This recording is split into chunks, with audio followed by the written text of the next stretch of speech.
మాజీ మంత్రి హరీష్ రావు ఇవాల్టి నుంచి ఆలయాల యాత్రకు శ్రీకారం చుట్టనున్నారు. యాదాద్రి ఆలయం నుంచి ఆయన యాత్ర చేయనున్నారు. రైతు రుణమాఫీపై సీఎం రేవంత్ రెడ్డి దేవుళ్ల మీద ఒట్టేసి అన్నదాతల్ని మోసం చేశారని, సీఎం చేసిన పాపానికి రైతులకు ఇబ్బంది కలగకుండా చూడాలని ఆలయాల యాత్రకు హరీష్ రావు శ్రీకారం చుట్టారు. యాదాద్రి శ్రీ లక్ష్మీ నరసింహస్వామి ఆలయంలో పూజల అనంతరం ఆలయాల యాత్ర మొదలుపెట్టనున్నారు. ఆగస్టు 15 లోపు రుణమాఫీ చేస్తామని చెప్పిన రేవంత్ రెడ్డి మాట తప్పారని బీఆర్ఎస్ ఆరోపిస్తోంది. అందుకే సీఎం రేవంత్ రెడ్డి పాప పరిహారం కోసం, రాష్ట్ర ప్రజల సంక్షేమం కోసం బీఆర్ఎస్ ఎమ్మెల్యేలు, ఎమ్మెల్సీలు, నేతలతో కలిసి యాదాద్రిలో పూజలు చేయనున్నట్లు హరీష్ రావు తెలిపారు. కాంగ్రెస్ ముందుగా చెప్పిన రుణమాఫీ మొత్తానికి, మాఫీ చేసిన మొత్తానికి వ్యత్యాసం ఉందని బీఆర్ఎస్ విమర్శలు గుప్పించింది.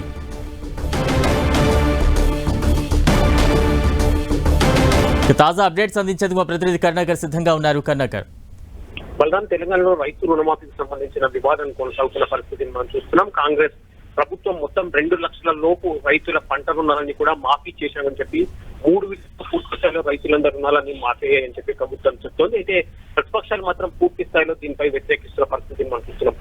ప్రధాన ప్రతిపక్షం బీఆర్ఎస్ పార్టీ రాష్ట్రంలో కేవలం 40% మంది రైతులకు మాత్రమే రైతు రుణమాఫీ జరిగింది. ఇంకా 60% మందికి రైతు రుణమాఫీ జరగాల్సి ఉంది. రైతులను కాంగ్రెస్ ప్రభుత్వం మోసం చేస్తుందని చెప్పి బీఆర్ఎస్ పార్టీ పెద్ద ఎత్తున విమర్శలను, ఆరోపణలు గుర్తిస్తున్న పరిస్థితి మనం చూస్తున్నాం. ప్రభుత్వ వైఖరికి నిరసనగా ఈ రోజు రాష్ట్ర వ్యాప్తంగా నిరసనలు, ధర్నాలు చేపడుతుంది. భాగంగా వర్కింగ్ ప్రెసిడెంట్ మాజీ మంత్రి కేటీఆర్ కావచ్చు, మాజీ మంత్రి హరీష్ రావు కావచ్చు పెద్ద ఎత్తున ఆందోళనలో పాల్గొంటున్నారు.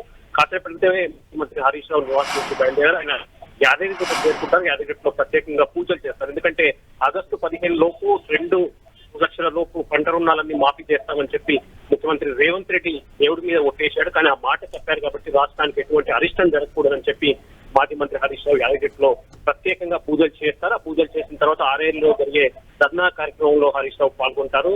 ఖచ్చితంగా రైతులందరికీ రుణమాఫీ 2 లక్షల రూపాయలు రుణమాఫీ చేసే వరకు తమ పోరాటం ఆగదని చెప్పి హరీష్ రావు చాలా స్పష్టంగా చెప్తున్న పరిస్థితిని మనం చూస్తున్నాం. Balaram, right, thank you Karunakar.